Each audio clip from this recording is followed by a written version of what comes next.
శ్రీ మహావిష్ణువు యొక్క శరీరమునకు బాధ కలిగింది అన్న మాట మీకు శాస్త్రంలో కనపడదు. ఎందుకు కనపడదో తెలుసా?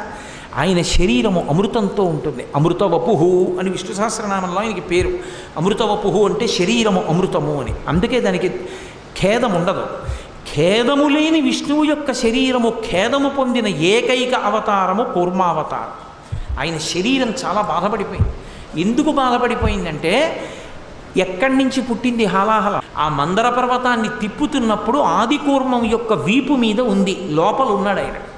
ఏ పాల సముద్రం లోపల ఉన్నాడో ఆ పాల సముద్రం లోపల హాలాహలం పుట్టింది. హాలాహలం పుట్టి ఆయన ఒంటికి దాని సెగలు కొట్టే వేడి. అయినా ఆయన కదలలేదు. ఎందుకు కదలలేదో తెలుసా? ఒక్క కారణానికే కదలలేదు. నేను కదిలిపోతే మందర పర్వతం పడిపోతుంది. మందర పర్వతం పడిపోతే నన్ను నమ్మి పైనున్న వాళ్ళు వాసుకిని పట్టుకుని చిలుకుతున్నారు.